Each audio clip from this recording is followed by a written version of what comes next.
word. If you entrust me with the presidency, I will draw my word. If you entrust me with the presidency, I will draw out the darkness. It's time for us, for we the people, to come together. And make no mistake, united we can and will overcome this season of darkness in America. We'll choose hope over fear, facts over fiction, fairness over privilege. I'm a proud Democrat, and I'll be proud to carry the banner of our party into the general election. So it's with great honor and humility, I accept this nomination for President of the United States of America. But while I'll be a Democratic candidate, I will be an American president. I'll work hard for those who didn't support me, as hard for them as I did for those who did vote for me. That's the job of a president, to represent all of us, not just our base or our party. This is not a partisan moment. This must be an American moment. It's a moment that calls for hope and light and love, hope for our future, light to see our way forward, and love for one another. America isn't just a collection of clashing interests of red states or blue states. We're so much bigger than that. We're so much better than that. You know, nearly a century ago, Franklin Roosevelt pledged a New Deal in a time of massive unemployment, uncertainty, and fear. Stricken by a disease, stricken by a virus, FDR insisted that he would recover and prevail, and he believed America could as well. And he did, and we can as well. This campaign isn't just about winning votes. It's about winning the heart and, yes, the soul of America. Winning it for the generous among us, not the selfish. Winning it for workers who keep this country going, not just the privileged few at the top. Winning it for those communities who have known the injustice of a knee on the neck. For all the young people who have known only America being in rising inequity and shrinking opportunity, they deserve the experience of America's promise. They deserve to experience it in full. You know, no generation ever knows what history will ask of it. All we can ever know is whether we're ready when that moment arrives. And now history has delivered us to one of the most difficult moments America's ever faced. Four historic crises, all at the same time. A perfect storm. The worst pandemic in over 100 years. The worst economic crisis since the Great Depression. The most compelling call for racial justice since the 60s. And the undeniable realities and just the accelerating threats of climate change. As president, I'll make you a promise. I'll protect America. I will defend us from every attack, seen and unseen, always, without exception, every time. Look, I understand. I understand how hard it is to have any hope right now. On this summer night, let me take a moment to speak to those of you who have lost the most. I have some idea how it feels to lose someone you love.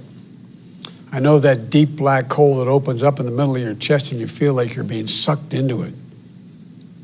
I know how mean and cruel and unfair life can be sometimes. But I've learned two things. First, your loved one may have left this earth, but they'll never leave your heart. They'll always be with you. You'll always hear them. And second, I found the best way through pain and loss and grief is to find purpose. As God's children, each of us have a purpose in our lives. We have a great purpose as a nation to open the doors of opportunity to all Americans, to save our democracy, to be a light to the world once again, and finally to live up to and make real the words written in the sacred documents that founded this nation, that all men and women are created equal, endowed by their Creator with certain inalienable rights, among them life, liberty, and the pursuit of happiness. You know, my dad was an honorable, decent man. He got knocked down a few times pretty hard, but he always got back up. He worked hard, and he built a great middle-class life for our family. He used to say, Joey, I don't expect the government to solve my problems, but I sure in hell expect them to understand them. And then he'd say, Joey, a job is about a lot more than a paycheck. It's about your dignity. It's about respect. It's about your place in the community. It's about being able to look your kid in the eye and say, honey, it's gonna be okay, and mean it. On the big banks and the gun lobby. No one's been tougher in calling out the current administration for its extremism, its failure to follow the law, its failure to simply tell the truth. Kamala and I both draw from our families. That's where we get our strength. For Kamala, it's Doug and their families. For me, it's Jill and ours. I've said many times, no man deserves one great love in his life, let alone two. But I've known two. After losing my first wife in that car accident, Jill came into my life. She put our family back together. She's an educator, a mom, a military mom, and an unstoppable force. If she puts her mind to it, just get out of the way. She's going to get it done. She was a great second lady. And I know she'll make a great first lady for this nation. She loves this country so much. And I'll always have the strength that can only come from family. Hunter, Ashley, all our grandchildren, my brothers, my sister, they give me courage. They lift me up. While he's no longer with us, Bo inspires me every day. Bo served our nation in uniform. A year in Iraq, a decorated Iraqi war veteran. So I take very personally and the profound responsibility of serving as Commander-in-Chief. I'll be a president who will stand with our allies and friends and make it clear to our adversaries the days of cozying up to dictators is over. Under President Biden, America will not turn a blind eye to Russian bounties on the heads of American soldiers. Nor will I put up with foreign interference in our most sacred democratic exercise, voting. And I'll always stand for our values of human rights and dignity. I'll work in common purpose for a more secure, peaceful, and prosperous world.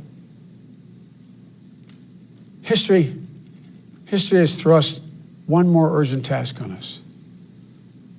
Will we be the generation that finally wipes out the stain of racism from our national character? I believe we're up to it. I believe we're ready. Just a week ago yesterday was the 3rd anniversary of the events in Charlottesville. Close your eyes. Remember what you saw on television. Remember seeing those neo-Nazis and Klan. I've always believed you can define America in one word: possibilities. The defining feature of America, everything is possible. That in America, everyone, and I mean everyone, should be given an opportunity to go as far as their dreams and God-given ability will take them. We can never lose that. In times as challenging as these, I believe there's only one way forward. As a united America, united in our pursuit of a more perfect union, united in our dreams of a better future for us and for our children, united in our determination to make the coming years bright. Are you ready? I believe we are. This is a great nation. We're a good and decent people. For Lord's sake, this is the United States of America. And there's never been anything we've been able to accomplish when we've done it together. The Irish poet Seamus Heaney once wrote, "History says, don't hope on this side of the grave, but then, once in a lifetime, the longed-for tidal wave of justice can rise up and hope and history rhyme. This is our moment to make hope and history rhyme. With passion and purpose, let us begin, you and I together, one nation, under God, united in our love for America, united in our love for each other. For love is more powerful than hate. Hope is more powerful than fear. And light is more powerful than dark. This is our moment. This is our mission. May history be able to say that the end of this chapter of American darkness began here tonight as love and hope and light join in the battle for the soul of the nation. And this is a battle we will win, and we'll do it together. I promise you. Thank you, and may God bless you, and may God protect our troops.